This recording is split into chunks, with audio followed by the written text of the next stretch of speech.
High Brian, আসসালামু আলাইকুম। আশা করি আপনারা সবাই ভালো আছেন। আলহামদুলিল্লাহ আমরা সবাই ভালো আছি। আর একটা ব্লগ আমি আপনার সাথে শেয়ার করতে যাচ্ছি। লাইভটা শেষ করে চলে আসলাম কিচেনে। বড় ছেলে আবদার করেছে সে আজকে চিকেন বিরিয়ানি খাবে। ওর কাছে নাকি আর ভেজিটেবল আর ফিশ খেতে ভালো লাগে না। তবে আমার এখন একটু রান্না করতে ভালো লাগতেছে না, কারণ আমি লাইভে দাঁড়িয়েছিলাম 2 ঘন্টার মতন অলমোস্ট। এখন ছেলে আবদার করেছে, এখন আমার যতই কষ্ট হোক না কেন আমার তো রান্না করে দিতেই হবে। চিকেনটা আপনাদের ভাইয়া কেটে তারপর ভালো করে ওয়াশ করে ও অলরেডি রেখেছে। ও দেখলে আমি লাইভ করতেছি, তো এতটুকু কাজ আপনাদের ভাইয়া আমাকে করে দিয়েছে। তা আপনারা আমার সাথেই থাকবেন, দেখতে থাকবেন। তো এখানে আমি তেল দিয়ে দিচ্ছি পরিমাণ মতো।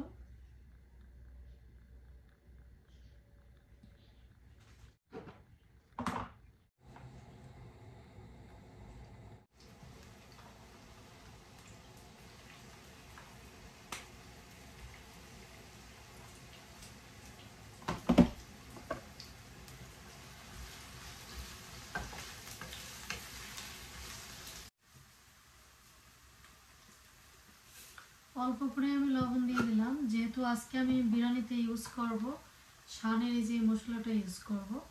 আর আমি এখানে কোনো রেসিপি শেয়ার করতেছি না, আমরা কম বেশ সবাই কিন্তু বিরিয়ানি রান্না করতে পারি। আর যেহেতু আমরা ইউটিউবে কাজ করি, ইউটিউবের জন্য কিন্তু আমাদের ভিডিওগুলো বানাতে হয়। এখন কিছু আস্ত মশলা দিয়ে দিলাম, তবে ওই প্যাকেটের ভিতরে সব মশলা থাকে। তারপর আমি সবসময় করি এই কাজটা, আমি যখনই প্যাকেটের মশলা ইউজ করি তারপর আমি আস্ত মশলা আমি দিয়ে দিই।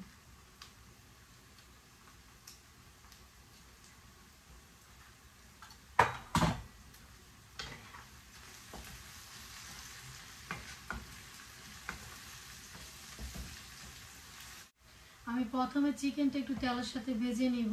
ভেজে না নিলে দেখা যায় একটা কেমন একটা স্মেল থাকে। চিকেনটা যখন একটু ভাজা হয়ে যাবে তারপর আমি এক এক করে আমি সব মশলা আমি অ্যাড করে দিব। চিকেনটা দেখা যায় ম্যারিনেট করে কিন্তু বসানো যায়। আমি কিন্তু বেশিরভাগ কী করি, আমি চিকেনটা একটু তেলে ফ্রাই করে নিই, কারণ এই চিকেনটা থেকে একটু স্মেল আসে।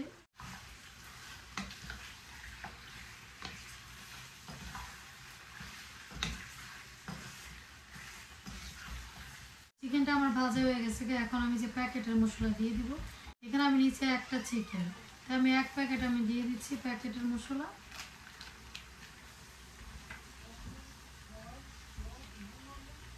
আদা রসুন পেস্ট আমি দিয়ে দিলাম 1 টেবিল স্পুন আমি দিয়েছি, 2বার করে আমি হাফ টি স্পুন করে দিয়েছি। এখানে আমি এখন দিয়ে দিচ্ছি ইয়োগার্ট।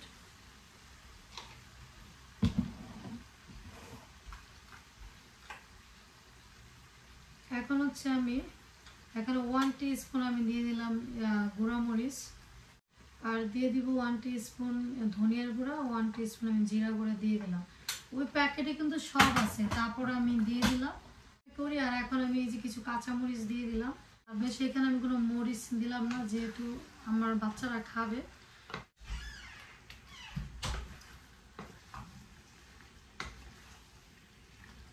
চিকেনটা এখন আমি ঢেকে দিব। চিকেনটা ঢেকে দিলাম, চিকেনটা হোক। এখন হচ্ছে আমি পোলাও চালটা রেডি করব। আজকে চিকেন বিরিয়ানি আমি রান্না করবো পোলাও চাল। তবে চিকেন বিরিয়ানিটা আমার বেশিরভাগ রান্না করা হয় বাসমতি চালটা দিয়ে রান্না করা হয়। বিরিয়ানি চিকেনটা হয়ে গেছে, এর মধ্যে আমি 2-3বার চেক করে নিয়েছি, আর পুরোটা শেয়ার করতে পারিনি। এর মধ্যে আবার লিভান আমার ঘুম থেকে উঠে গেছে। লিভান এখন আছে লিভিং রুমে আছে। তো হাঁড়িটা গরম হয়ে গেছে, আমি এখন একটু তেল দিয়ে দিচ্ছি।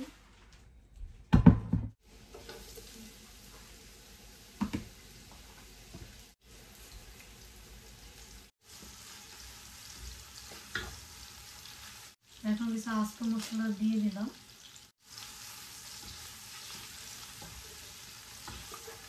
আদা রসুন দিয়ে দিচ্ছি।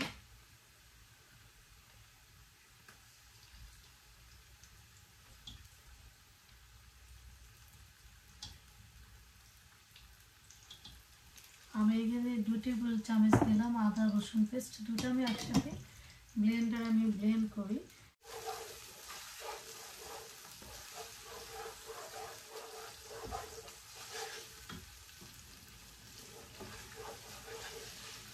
এখন চালটা দিয়ে দিচ্ছি।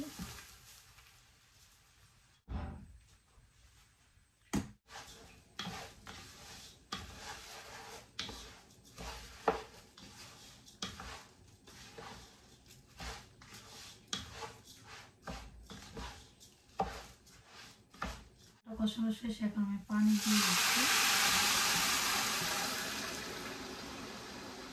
4 কাপ দিয়েছি আমি চাল।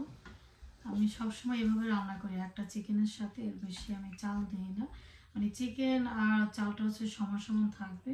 4 কাপে কিন্তু 8 কাপ পানি হয়, তবে পানি আমি এখানে একটু কম দিয়েছি, যেহেতু আমার চিকেনের সাথে একটু আছে, ঝোল আছে, এই জন্য আমি কম দিয়েছি। তাই এখন পোলাওটা আমি ঢেকে দিলাম। পোলাওটা যখন হাফ হয়ে আসবে তখনই আমি চিকেনটা অ্যাড করবো। কি করবো, এখন আমি সালাদ কেটে নেব, আপনারা সাথেই থাকবেন, দেখতে থাকবেন। অফকার মধ্যে সালাদ কেটে ফেলেছি, আর এখানে আমি 4টা লেবু কেটেছি। হচ্ছে পোলাওটা আমি দেখবো।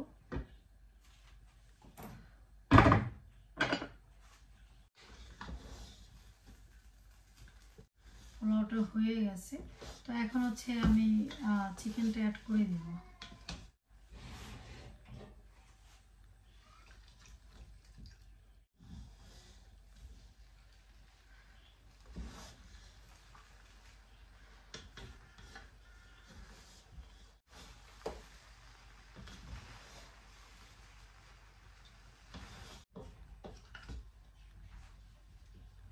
এখন আমি কিছু পেঁয়াজের ব্রেস্ট আমি অ্যাড করব। এগুলো হচ্ছে আমি কিনে আনি, এগুলো হচ্ছে আমি ঘরে বানাই না, আর বেশি দিলাম না।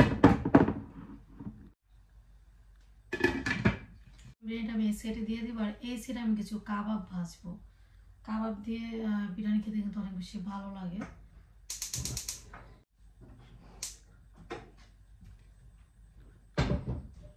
এখন হচ্ছে যে আমি ফ্রোজেন কাবাবগুলো ভাজবো। আমি সবসময় কাবাব বানিয়ে আমি ফ্রিজে রেখে দিই। এখন আমি যে তেল দিয়ে দিচ্ছি, আমি এখানে অল্প তেলে ভাজবো, আমি বেশি তেলে ভাজি না। আমি হচ্ছে ডুবা তেলে হচ্ছে আমি কোনো কিছু ফ্রাই করি না। আমি যখন আমার বাচ্চাদের জন্য সমুচা, পুরি, রোল যেটি আমি ফ্রাই করি, আমি কম তেল দিয়ে আমি ফ্রাই করি। এটা আপনারাও করে দেখবেন।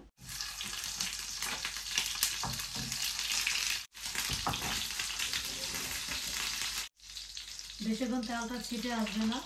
ওই যে কাবাবের সাথে আছে, ওই যে পানিটা আছে, ওটা তো বরফ হয়ে আছে। আর ওটা যদি সফট করে নিতাম তাহলে কিন্তু আবার এরকম হতো না। আবার সফট করে নিলে কিন্তু আবার কী হতো, এটা ভেঙে যাবে। সবগুলো আমি ফ্রাই করলাম না, এখনও এখানে আরও 6টা কাবাব আছে।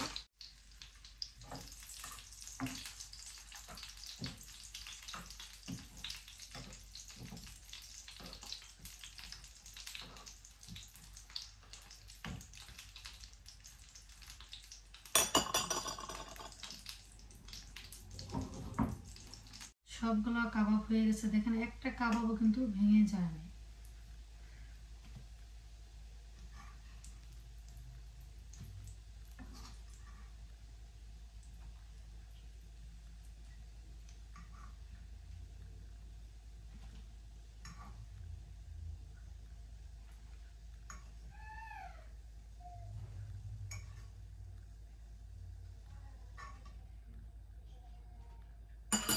দেখেন আমার ফ্রাই প্যানে একেবারে কম তেল দিয়ে ভাজার চেষ্টা করবেন।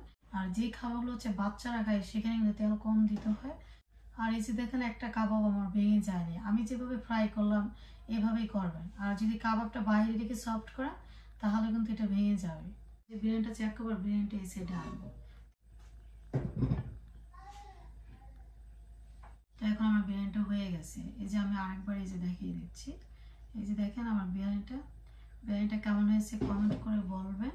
খুবই ইজিভাবে রান্না করলাম, আর এ তো সবাই পারি, আমরা কিন্তু কম বেশ সবাই কিন্তু চিকেন বিরিয়ানি রান্না করতে পারি।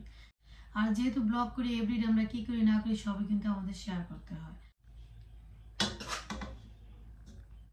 টেবিলে এখন আমি সার্ভ করে দিব, আপনারা সাথেই থাকবেন, দেখতে থাকবেন। টেবিলে খাবার সার্ভ করে দিয়েছি, বিরিয়ানি, তারপর কাবাব, সালাদ।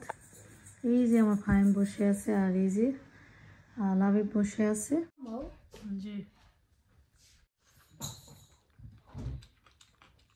বিরিয়ানি খাওয়া শেষ, এই যে এখন জিঞ্জার খাচ্ছি। আর আজকে আমার ব্লগটা কেমন হয়েছে অবশ্যই আপনারা কমেন্ট করে বলবেন। আজ এই পর্যন্ত, ভালো থাকবেন, সুস্থ থাকবেন, আল্লাহ হাফেজ।